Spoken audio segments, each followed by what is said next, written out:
শামীম, একটা জিনিস খেয়াল করবেন যে মার্চ মাস নিয়ে আমরা কথা বলছি। আমরা বলছি যে মার্চ মাসটা হচ্ছে বাংলাদেশের জন্মের মাস। আবার এই মার্চ মাসটাই হচ্ছে আবার বাংলাদেশের যিনি জনক, স্বাধীনতার যিনি স্থপতি, তার জন্মের মাস, তার জন্মদিন। এবং আজকে আমরা যখন কথা বলছি 17 মার্চ, 17 মার্চ হচ্ছে বাংলাদেশের স্বাধীনতার স্থপতি বঙ্গবন্ধু শেখ মুজিবুর রহমানের জন্মদিন। আহ, দুটি বিষয় মিলেই আসলে আমরা আজকে কথা বলবো। দর্শক, আপনারা যারা আমাদের এই আলোচনাগুলো শোনেন, আপনারা জানেন যে আমরা মার্চ মাসের প্রতিদিনকার 1971 সালের প্রতিদিনকার ঘটনা প্রবাহ নিয়ে আমরা কথা বলছি। আমরা আসলে ফিরে তাকানোর চেষ্টা করছি 1971 সালে যেই সময়টায় এই স্বাধীন বাংলাদেশের জন্ম হয়েছিল। আজকে আমার সঙ্গে আমার আমন্ত্রণে আলোচনায় সংযুক্ত আছেন ডক্টর শামীম আহমেদ। তার কাছ থেকে আমরা শুনবো 1971 সালের 17ই মার্চের কথা। কিন্তু তার সঙ্গে এই যে স্বাধীনতার স্থপতি, রূপকার, বাংলাদেশের স্থপতি বঙ্গবন্ধু শেখ মুজিবুর রহমান, তার জন্মদিন, তার কথাও শুনবো। শামীম, আহ আমরা আলোচনায় যাই, আপনার কাছ থেকে শুনতে শুরু করি। সাগর ভাই, ধন্যবাদ। আমি যখন এই দুটি দিনের কথা একসাথে চিন্তা করছিলাম, আসলে আলোচনার একটা সুবিধা হচ্ছে কি, আমরা তো আলাদাভাবে এই জিনিসগুলো নিয়ে ভাবি না। কিন্তু যখন আমরা দুজন মানুষ কোনো একটা বিষয় নিয়ে কথা বলতে যাই, তখন তো একটা চিন্তা ভাবনার সূত্রপাত হয় এবং তখন অনেক কিছু নতুন ভাবে দেখার একটা সুযোগ হয়। তা আমি যখন 1971 সালের 17ই মার্চ অর্থাৎ আজকের কথা চিন্তা করছিলাম, দুটি দিবস, তখন অনেকগুলো বিষয় আমার মাথার মধ্যে চলে আসছে এবং আমার জন্য খুব কষ্ট হচ্ছিল যে 17ই মার্চ, অগ্নিঝরা 17ই মার্চ এবং বঙ্গবন্ধুর জন্মদিন 17ই মার্চকে আসলে আলাদা করা যাচ্ছিল না। এটি খুবই কৌতূহলোদ্দীপক একটা বিষয় যে দুটোকে আলাদা করা যায় না, কেন যায় না সেটা বলবো। সাধারণত আমরা মার্চ নিয়ে কথা বলি, আজকে একটু বঙ্গবন্ধুর জন্মদিন দিয়ে শুরু করি। আমার কাছে মনে হয় এটা খুবই কাছাকাছি একটা বিষয়। আমি ভাবার সময় প্রথম আমার মাথায় অনেকদিন পরে মাথায় আসলো বঙ্গবন্ধু, যিনি কিনা বাংলাদেশের স্বাধীনতার জনক, স্থপতি, তিনি মাত্র 55 বছর জীবন পেয়েছিলেন।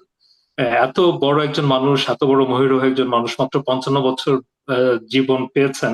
তিনি যদি আজ বেঁচে থাকতেন বা আজকে যদি তিনি বেঁচে থাকতেন, তাহলে আমরা তার 106তম ছয়। জন্ম দিবস পালন করতাম। সেটা তো আমাদের সৌভাগ্য হয়নি। একটু ইতিহাসের দিকে তো আমাদেরকে যেতেই হবে। বঙ্গবন্ধু 1920 সালের 17ই মার্চ ব্রিটিশ ভারতের ফরিদপুর জেলায় জন্মগ্রহণ করেছিলেন। গোপালগঞ্জ তখনো জেলা হয়নি, এটা একটা মহকুমা ছিল। এবং তিনি টুঙ্গিপাড়ায় জন্মগ্রহণ করেন। এবং তারপরেই আমরা যখন চিন্তা করি মাত্র 55 বছর জীবন পাওয়া একজন মানুষ, তার মধ্যেও 8 বছর তার জন্মদিন আসলে পালন হয়েছে কারাগারে। পালন তো হয়নি, তিনি জন্মদিন কাটিয়েছেন কারাগারে। এবং সেগুলো যদি আপনি একটু চিন্তা করেন, প্রথম 1950 সালের তিনি কারাগারে গেলেন এবং 1950 সালে তার 31তম জন্মদিন ছিল কারাগারে। এরপরে 1951, 1959, 1960, 1961, 62, 67 এবং 68, এই সবগুলো বছর তিনি কারাগারে ছিলেন। অর্থাৎ তার 31তম, 32তম, 40, 41, 42, 43, 48 এবং 49তম জন্মদিনগুলো কারাগারে কেটেছে। কারাগারে। এবং আপনি যদি বঙ্গবন্ধুর আত্মজীবনী দেখেন, কারাগারের রোজনামচা, সেখানে তিনি প্রথম উল্লেখ করেছিলেন তার জন্মদিনের কথা। উনি 1967 সালের 17 মার্চের কথা উল্লেখ করেন এবং সেখানে তিনি বলেন যে কারাগারে অন্যান্য যারা নেতা কর্মীরা তার সাথে কারাবরণ করেছিলেন, তারা গোলাপ ফুল এবং ডালিয়া ফুল নিয়ে তাকে শুভেচ্ছা জানাতে আসেন। এবং তার স্ত্রী এবং তার সন্তানেরা তাকে শুভেচ্ছা জানাতে কারাগারে আসেন। এবং সেই সময় ঢাকা সিটি আওয়ামী লীগ খুব ক্ষুদ্র পরিষদে তার জন্মদিন পালন করে। সেটি প্রথম আনুষ্ঠানিকভাবে বঙ্গবন্ধুর জন্মদিন পালন করার কোনো তথ্য আমরা কোথাও খুঁজে পাই। সেটা হচ্ছে কারাগারের রোজ নামচাতে আছে। তো সেখানেই তিনি ছোট্ট করে ওই ঘটনাটা উল্লেখ করে এক লাইনে লেখেন, আমি একজন মানুষ, আমার আবার জন্মদিন। তা আমি চিন্তা করি, একজন মানুষ যিনি একটি জাতি, একটি দেশের জন্ম দেন, তিনি কতটা বিনয়ী হলে এটা লিখতে পারেন যে আমি একজন মানুষ, আমার আবার জন্মদিন। এরপরে যদি আমরা সামনের দিকে একটু চলে যাই, কারণ এই পরিবর্তনগুলো আমাদের একটু বোঝা দরকার। বাংলাদেশের যেমন পরিবর্তন হয়েছে 1971 থেকে 2026, বঙ্গবন্ধুর জন্মদিনের ধারাবাহিকতা যদি আমরা খেয়াল করি, সেটির সাথে মার্চের একটা সম্পৃক্ততা আমরা দেখতে পাবো। আহ আপনি জানবেন যে 1971 সালে আহ 17ই মার্চ বঙ্গবন্ধুর সাথে ইয়াহিয়া খানের একটি বৈঠক হয়, যেটি খুব গুরুত্বপূর্ণ ছিল। কিন্তু ইতিমধ্যে বোঝা যাচ্ছিল যে আলোচনা আগাচ্ছে না। যদিও সাংবাদিকরা যখন বঙ্গবন্ধুকে জিজ্ঞাসা করলেন 1971 সালের 17ই মার্চ যে আপনি কি বুঝছেন, উনি বলেছেন এখনো আশা আছে। কিন্তু এই বৈঠকটি 1 ঘন্টারও কম সময়ে হয়েছিল। এবং একজন সাংবাদিক যখন তাকে জিজ্ঞাসা করেন বৈঠকের আহ, ফল কি সেটা নিয়ে, তখন তিনি মৃদু হাসেন। এবং তখন সাংবাদিক জিজ্ঞেস করেন, আপনি যে মৃদু হাসছেন, বিদেশি সাংবাদিক, সেখান থেকে আমরা কি অনুমান করতে পারি? তখন বঙ্গবন্ধু বললেন, আপনিও তো মৃদু হাসছেন, আর আমি জাহান্নামে বসেও হাসতে পারি। এটি একটি সিগনিফিক্যান্ট ব্যাপার। এবং আরেকটা জিনিস আমরা খেয়াল করি না, এটি তো শুধুমাত্র ইয়াহিয়া খান এবং বঙ্গবন্ধুর মধ্যে আলোচনা নয়, সে একই সময় একই দিনে বঙ্গবন্ধুর সাথে আমাদের যে জাতীয় নেতারা ছিলেন, তারা কিন্তু প্রেসিডেন্ট ইয়াহিয়া খানের প্রতিনিধি দলের সাথে আলোচনা করছিলেন প্যারালালি অন্য জায়গায়। এবং সে আলোচনার বিষয়বস্তু ছিল সামরিক জান্তাদেরকে প্রত্যাহার করতে হবে। এই যে বাংলাদেশে এত সামরিক শাসন, এই পুরো পাকিস্তানে এই সামরিক শাসন প্রত্যাহারের কথা কিন্তু বঙ্গবন্ধুর সাথে নেতারা আলোচনা করছিলেন প্রেসিডেন্ট ইয়াহিয়ার প্রতিনিধি দলের সাথে, এবং তারা সেটিতে সম্মত হচ্ছিল না। সম্মত হচ্ছিল না। এবং ওই দিনই প্রেসিডেন্ট ইয়াহি খান আবার পাকিস্তান পিপলস পার্টির যে চেয়ারপারসন জুলফিকার আলী জুলফিকার আলী ভুট্টোকে ভুট্টো। বাংলাদেশে আমন্ত্রণ জানান শাসনতন্ত্র নিয়ে আলোচনা করার জন্য।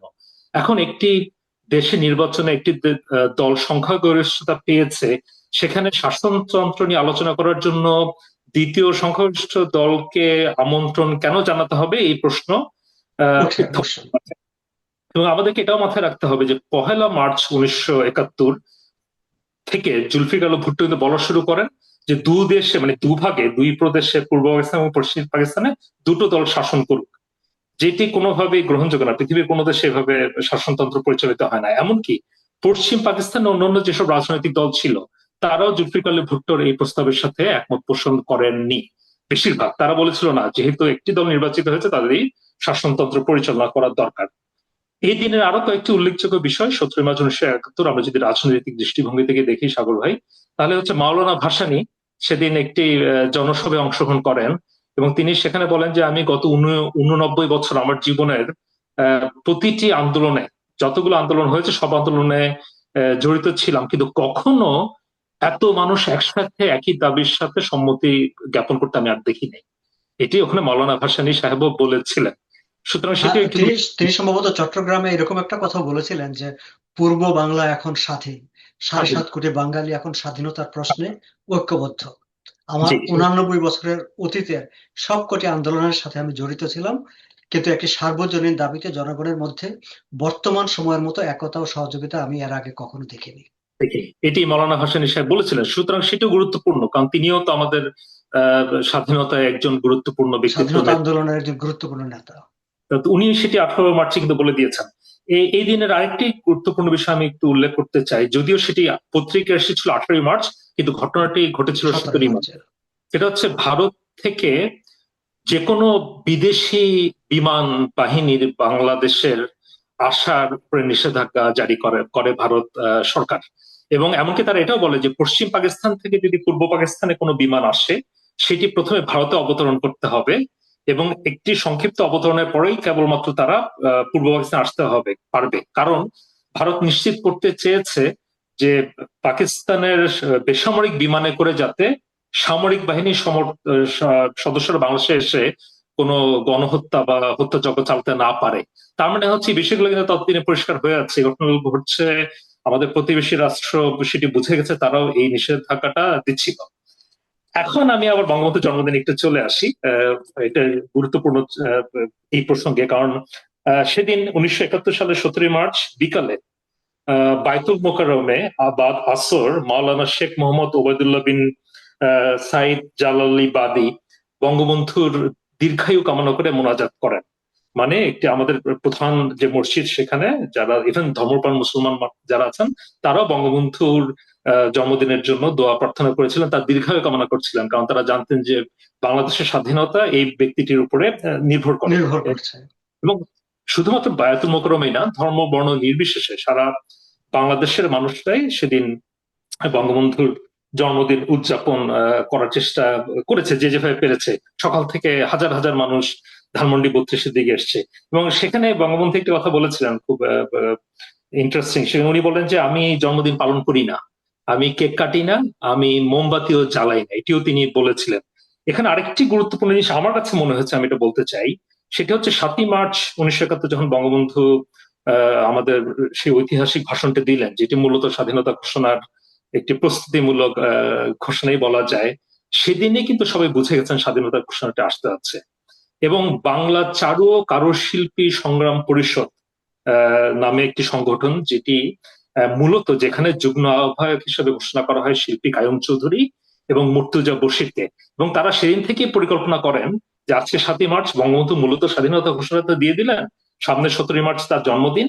এই জন্মদিনের আবয়বে আমরা কিভাবে বাংলাদেশের স্বাধীনতা ঘোষণার ব্যাপারটাকে এগিয়ে নিতে পারি, 7ই মার্চ যুগ্ম আহ্বায়ক তাদেরকে করে তারা একটা কমিটি গঠন করেন এবং তারা শত শত ব্যানার, পোস্টার, ফেস্টুন, কার্টুন, চিত্র আঁকা শুরু করেন।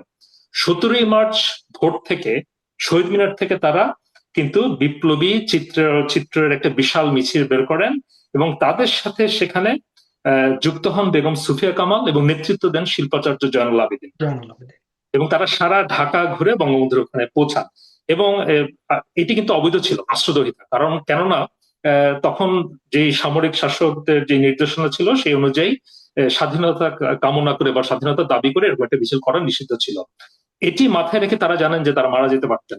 একদমই মিছিলের সামনে 4জন নারীর কাছে 4টি প্ল্যাকার্ড দেওয়া হয় স্বাধীনতার 4টি অংশ নিয়ে। স্বাধীনতা, যে যদি কেউ গুলি করে প্রথমে সেটি নারীদের বুকে আঘাত করবে। তো আমাদের নারীরা কিন্তু সবসময় আমাদের বাংলাদেশের স্বাধিকার এবং স্বাধীনতার আন্দোলনে সামনে দিয়ে গিয়েছিলেন। অনেক সময় আমরা সেটা বলি না, এটা আমাদের বলা গুরুত্বপূর্ণ যে তারা কিভাবে প্রস্তুতি নিয়েছেন। তো আমার কাছে এটা খুব গুরুত্বপূর্ণ মনে হয়েছে যে প্রতীকী অর্থে এই যে আমাদের সাংবাদিক, আমাদের শিল্পী, তারা সে এখন যেমন একটা যুদ্ধ করে যাচ্ছেন, 1971 সালে 17ই মার্চ বঙ্গবন্ধুর জন্মদিন এবং বাংলাদেশ স্বাধীনতার ঘোষণার 1 সপ্তাহ বা তার কিছুটা আগে যে একটা খুবই গুরুত্বপূর্ণ দিন, সেদিনও তারা তাদের একটা ভূমিকা কিন্তু এই দিন রেখেছেন। তো সব মিলে 17 মার্চ কিন্তু আসলে স্বাধীনতার জন্য প্রস্তুতি। সারা বাংলাদেশে কুচকাওয়াজ হয়েছে, সাধারণ মানুষরা কুচকাওয়াজে অংশগ্রহণ করেছেন, বঙ্গবন্ধুর বাড়িতে গিয়েছেন। এবং 17ই মার্চ এমন একটা দিন যখন আর আসলে আমরা প্রতিটা দিনকে পরিপূর্ণভাবে আলাদা করতে পারছি না। কারণ 23শে মার্চে পতাকা কোথায় উত্তোলন করা হবে, কোথায় কুচকাওয়াজ করা হবে, সমস্ত প্রস্তুতি 17ই মার্চ, 18ই মার্চ গুলোতে কিন্তু চলমান ছিল।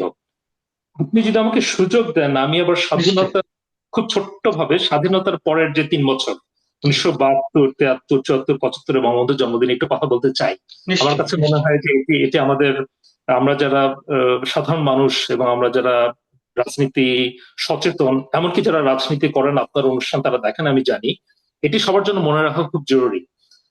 1972 সালে বঙ্গবন্ধুর যেদিন 17ই মার্চের জন্মদিন, সেদিন কিন্তু ভারতীয় প্রধানমন্ত্রী ইন্দিরা গান্ধী বাংলাদেশে উপস্থিত ছিলেন। এবং সেদিন আমাদের, আমি যতদূর মনে করতে পারি, রাষ্ট্রীয় ছুটি ছিল নানা কারণে। একটা হচ্ছে ভারতীয় প্রধানমন্ত্রী আমাদের ওখানে ছিলেন, একটি গুরুত্বপূর্ণ ঘটনা, ভারতীয় সেনাদের ফেরত যাওয়ার প্রক্রিয়ার একটা সূত্রপাত ওই মাসে হচ্ছে। এবং সেদিন বঙ্গবন্ধু 7ই মার্চের ঘোষণার একটা ফোনোগ্রাফ রেকর্ড অনেকে উপহার দেওয়া হয়েছিল 1972 সালের 17ই মার্চে বঙ্গবন্ধুর জন্মদিনে। সেদিন তিনি প্রথম স্বাধীন বাংলাদেশে তার জন্মদিন পালন পালন করে। করেন ভারতীয় প্রধানমন্ত্রীর উপস্থিতিতে, এবং শ্রীমতী ইন্দিরা গান্ধী তাকে একটি উপহার দেন, এটাও আমরা জানি।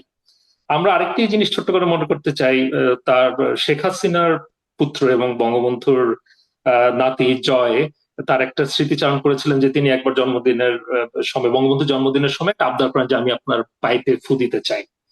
এবং বঙ্গবন্ধু প্রথমে না দিতে চাইলে তাকে পরে ফু দিতে দেয়, সে কাশতে থাকে, এবং তখন আমরা জানি বঙ্গমাতা তাদের দুজনকেই খুবই তিরস্কার করেন, জয় এবং বঙ্গবন্ধু শেখ মুজিবুর রহমানকে। এখন একটু আমি ফাস্ট ফরওয়ার্ড যাব 1975 সালে, 17ই মার্চ, যেদিন বঙ্গবন্ধুর বাসভবনে 50,000 মানুষের আগমন হয় তার জন্মদিন পালন করার জন্য। অর্থাৎ 1920 সালের সেই 17ই মার্চ টুঙ্গিপাড়ায় একজন সাধারণ মানুষ যার জন্ম হলো, তার 55তম জন্মদিনের দিন সবচেয়ে বড় উৎসবটা হলো 50,000 মানুষ স্বাধীন বাংলাদেশে বঙ্গবন্ধু জাতির জনক হিসেবে তার জন্মদিন পালন করতে গেলেন, উৎসবের মতো হলো। এবং বাংলাদেশ কৃষক শ্রমিক জনতা লীগ বাকশাল 25 কেজির একটি কেক কেটে তার জন্মদিন উদযাপন করে। আমি এটি এই জন্য বলছি, সেই বছরেরই 15ই আগস্ট জাতির জনক বঙ্গবন্ধু শেখ মুজিবুর রহমান নির্মম ভাবে হত্যার শিকার হন, তিনি শহীদ হন। সুতরাং আপনাকে ঘিরে অনেক মানুষ থাকছে, আপনাকে নিয়ে অনেক বড় বড় কেক কাটা হচ্ছে, সমস্ত টেলিভিশন চ্যানেল যাচ্ছে, আপনার স্তুতি বাক্য হচ্ছে, মানেই যে সেটি খুব গুরুত্বপূর্ণ, এমনটি কি আপনি বলবেন? আমি যদি কোনো সুযোগ হতো, আমি যদি বঙ্গবন্ধুকে জিজ্ঞেস করার সুযোগ পেতাম, আমি জিজ্ঞেস করতাম আপনার এই 55 বছর জীবনে সবচেয়ে গুরুত্বপূর্ণ জন্মদিন কোনটি ছিল? আমার কাছে যতটুকু আমি গবেষণা করি, আমার কাছে মনে হয় সেই 1967 সালে যে তিনি কারাগারে বসে নেতা কর্মীদের কাছ থেকে ডালিয়া ফুল এবং গোলাপ গোলাপ ফুলটি ফুল। পেয়েছিলেন, তার চাইতে বড় ভালোবাসা এবং তার চাইতে বড় উৎসব ছিল না। কারণ সাগর ভাই, আপনি একটু খুঁজে দেখবেন 1975 সালের 17ই মার্চ বঙ্গবন্ধুর জন্মদিনের ভিডিও পাওয়া যায় একটু খুঁজলে। সেই ভিডিওতে আপনি খন্দকার মোশতাক সহ অনেকে দেখতে পাবেন। অনেক মানুষ যাদেরকে আমরা পরবর্তীতে দেখেছি বঙ্গবন্ধুর হত্যাকাণ্ডের সাথে হয়তো প্রত্যক্ষ বা পরোক্ষভাবে জড়িত কিংবা তার বিরুদ্ধে কিংবা অবস্থান। বেনিফিশিয়ারি। সুতরাং আমরা কিভাবে রাজনীতিকে দেখবো, একটা মানুষের সাফল্যকে কিভাবে দেখবো? এটিকে হাজার হাজার মানুষ, এটিকে বিত্ত বৈভব, এটিকে উৎসব উদযাপন, নাকি যেমন আপনি, আমি যে আবারও বলি যদি আপনি আমাকে একটু অনুমতি দেন, আমরা বঙ্গবন্ধুর মৃত্যুদিন বা জন্মদিন গত 1 বছর বা 1.5 বছরের যেভাবে দেখেছি স্বতঃস্ফূর্ত, সেটা কি তার আগের এক যুগে আমরা দেখেছি? তার আগে এক যুগে উৎসব মনে হয়েছে অনেকটা আরোপিত। এখন বঙ্গবন্ধুর আজকে আমি আপনি কথা বলছি, আমাদের কেউ কেউ এটা উদযাপন করতেও বলছে না, তাকে নিয়ে কথা বলতেও বলছে না। আমরা আহ, কোনো রাজনৈতিক প্রণোদনা থেকেও নয়, আমরা বাংলাদেশকে ভালোবাসি, অন্তরের তাগিদ থেকে, মনের শ্রদ্ধাবোধ থেকে কথা বলছি। প্রত্যেক কথা বলছি। এবং কেন কথা বলছি, কারণ আপনি পুরো বাংলাদেশের স্বাধীনতার ইতিহাস নিয়ে, মার্চ মাস নিয়ে আলোচনা করতে চাচ্ছেন, এবং আমরা আজকে 17ই মার্চ নিয়ে কথা বলতে যাচ্ছি। এবং 17ই মার্চের যে ঘটনাগুলো, আমি আবার একটু ছোট্ট করে বলি, ইয়াহিয়া খানের সাথে বঙ্গবন্ধুর আলোচনা যেটি ব্যর্থতার দিকে যাচ্ছে, সমনও উড়ে যায়নি, ব্যর্থতার দিকে যাচ্ছে। জুলফিকার আলী ভুট্টোকে আসতে বলা হচ্ছে, অন্যদিকে পাকিস্তান তাদের সেনা সদস্যদেরকে পাঠাচ্ছে। মাওলানা ভাসানীর মতো বর্ষিয়ান নেতা বলে দিচ্ছেন যে বাংলাদেশের স্বাধীনতা এখন পরিষ্কার সামনে দেখা যাচ্ছে। নেতাকর্মীরা প্রস্তুতি নিচ্ছে, শিল্পীরা চিত্রকলা নিয়ে স্বাধীনতার প্ল্যাকার্ড নিয়ে শহীদ মিনারে চলে যাচ্ছে। এই সবকিছু মিলে বঙ্গবন্ধুর 17ই মার্চের যে জন্মদিন এবং 17ই মার্চে বাংলাদেশের স্বাধীনতার যে পাক প্রাক প্রস্তুতি, সেটিকে আলাদা করার কোনো সুযোগ নেই। এবং এটি বাংলাদেশের 26শে মার্চের স্বাধীনতা ঘোষণা, এটির সাথে ওতপ্রোত ভাবে জড়িত। খুবই চমৎকার ভাবে আপনি পুরো বিষয়গুলো ব্যাখ্যা করলেন, বিশ্লেষণ করলেন। দর্শক, আমার মনে হয় যে আমরা বঙ্গবন্ধুকে আমরা নতুন ভাবে, ভিন্ন ভাবে দেখার একটা সুযোগ পেলাম ডক্টর শামীমের এই আলোচনার সুবিধার্থে, এই আলোচনার মাধ্যমে। আমরা শেষ করব, কিন্তু শেষ করার আগে ডক্টর শামীম, আমরা যদি আরেকটা বিষয় আপনার কাছ থেকে সংক্ষেপে একটু শুনে নেই। যে বিষয়টা একটা অনেকে বলে থাকে যে এতদিন যেটা বলতো যে বঙ্গবন্ধুকে আওয়ামী লীগীকরণ করা হয়েছে বা আওয়ামী লীগের বৃত্তের মধ্যে নিয়ে যাওয়া হয়েছে, সেই কারণে বঙ্গবন্ধু দলীয় হয়ে গেছে। এখন তো আওয়ামী লীগ নেই। জি। এখন কি যে মানুষগুলো এই অভিযোগ তুলতো, অনুযোগ করতো, তারা কি এখন বঙ্গবন্ধুকে তাদের করে নিবে বা নেওয়ার তো একটা সুযোগ হয়েছে? আপনি এই এইটা জায়গাটাকে কিভাবে দেখেন? এইটা একটা খুব গুরুত্বপূর্ণ প্রসঙ্গ সাগর ভাই, আপনি এটা জরুরি বিষয় উত্থাপন করলেন। আমি একটু আবার পিছনে চলে যাই। সেটি হচ্ছে 5ই আগস্ট 2024। আমি সেদিন আহ, যেই যেই আন্দোলন বলি আমরা, যেটিকে আন্দোলন বা ষড়যন্ত্র যে যেভাবে দেখুক না কেন, সেদিন না, আমি বাংলাদেশ আমি আন্দোলনই বলি, কারণ মানুষ তো আন্দোলন করেছে, এটাও সত্য। অনেক মানুষ রাস্তায় নেমেছে। তো সেদিন তো বাংলাদেশে একটি সরকার পরিবর্তন হলো, সরকার পতন, সরকার পরিবর্তন, আন্দোলন, ষড়যন্ত্র যাই হোক না কেন, 2024 সালে 5ই আগস্ট বাংলাদেশ সরকার পরিবর্তন হয়ে গেল। এবং যারা এই আন্দোলনের যে ছিল, তাদের কারো কারোর সাথে আমার কথা বলার সুযোগ হয়েছে, এবং আমি তাদেরকে খুব বিমর্ষ চিত্তে বলছিলাম যে আওয়ামী লীগ সরকার 17 বছর ক্ষমতায় ছিল।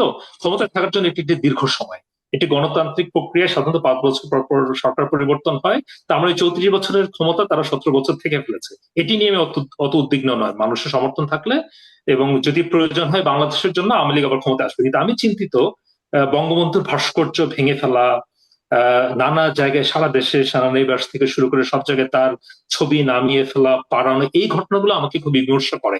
এখানে আমি একটু উল্লেখ করি সাগর ভাই, সেটা হচ্ছে আমাদের বিএনপির সংসদ সদস্য বর্তমান সরকারের মুক্তিযোদ্ধা ফজলুর রহমান সাহেব একটা কথা বলেছিলেন যে আপনারা যদি সাবেক প্রধানমন্ত্রী শেখ হাসিনার উপরে বিক্ষুব্ধ হন, আপনারা তার উপরে বিক্ষুব্ধ হন। জাতির জনক বঙ্গবন্ধু শেখ মুজিবুর রহমানকে কবর থেকে উঠে এসে এই 17 বছর আওয়ামী লীগ সরকারকে পরিচালনা করেছে, তা তো করে নাই। তাহলে আপনার যদি বঙ্গবন্ধুর উপরে রাগ থাকে, সেই রাগ তো মুক্তিযুদ্ধের উপরে রাগ। এবং এটি বাস্তব, এই কারণে আমি বলতে চাই যে আমাদের অন্তর্বর্তীকালীন সরকারের অনেক উপদেষ্টা, আমি কারণ আমলে করতে চাই না, অনেকেই বলছিলেন এখন একটা সুযোগ এসছে যে সব ইতিহাসকে নির্মোহ ভাবে দেখার। কিন্তু আমরা তো গত 18 মাসে অন্তর্বর্তীকালীন সরকারের সময়ও দেখিনি তারা। এখানে আপনি যেহেতু বলেছেন, আমি আবার বলি, 1997 সালে এবং 2010 সালে দুইবার বঙ্গবন্ধুর জন্মদিনকে জাতীয় শিশু দিবস ঘোষণা করা হয় দুইবারই আওয়ামী লীগের সময়। এবং প্রথমত বিএনপি সেটা একবার 2001 সালের পরে বাতিল করে, এবং দ্বিতীয়ত অন্তর্বর্তীকালীন সরকার এসে ছুটি বাতিল করে। আমরা যে ছুটি চাচ্ছি তা আমি বলতে চাচ্ছি না, কিন্তু আমি ইতিহাসের দৃষ্টিভঙ্গি থেকে বলতে চাচ্ছি, যখন আওয়ামী লীগ থাকে না, আওয়ামী লীগের মোহ মুক্তির যে ব্যাপারটা আমরা বলি যে আওয়ামী লীগের হাত থেকে বঙ্গবন্ধুকে মুক্ত করো, এটা আমিও বলতে চাই। আমি চাই যে জয় বাংলা স্লোগানটি আমাদের একাত্তরের স্লোগান হিসেবে সবাই দিক, এটা আওয়ামী লীগের কেউ দেওয়ার দরকার নেই। বঙ্গবন্ধুকে সবাই শ্রদ্ধা করুক, না করার কোনো কারণ আমি দেখি না। আমি আবারও এটা আমি বারবার বলি যে তিনি যেদিন নিহত হন, মৃত্যুবরণ করেন, সেদিন বাংলাদেশ জাতীয়তাবাদী দল বলে কোনো দল ছিল না, জাতীয় পার্টি বলে কোনো দল ছিল না। তো সেই ক্ষেত্রে তাকে শত্রু ভাবার কি কারণ থাকতে পারে? এবং আপনি যে প্রশ্নটি করলেন সেটি গুরুত্বপূর্ণ। আমরা বঙ্গবন্ধুর জন্মদিন উদযাপন করার কোনো লক্ষণ চিহ্ন দেখতে পাচ্ছি না, তাকে সম্মান জানানোর কোনো চিহ্ন দেখতে পাচ্ছি না। এবং আমি মনে করি যে আমরা খুব নিবিড় ভাবে, নতুন একটি সরকার এসছে, আগামী কয়েক বছর, কয়েক মাস, কয়েক সপ্তাহ প্রতিদিন তাদেরকে পর্যবেক্ষণ করব। এবং এবার যদি তারা বঙ্গবন্ধুকে এবং বাংলাদেশের মুক্তিযুদ্ধকে নিজেদের করে না নিতে পারে, বাংলাদেশের মানুষের সবার করে না নিতে পারে, তাহলে যদি ভবিষ্যতে আওয়ামী লীগ এটি নিজেদের করে নিতে চায়, আমার মনে হয় তখন আর কারো কিছু বলার সুযোগ থাকবে না।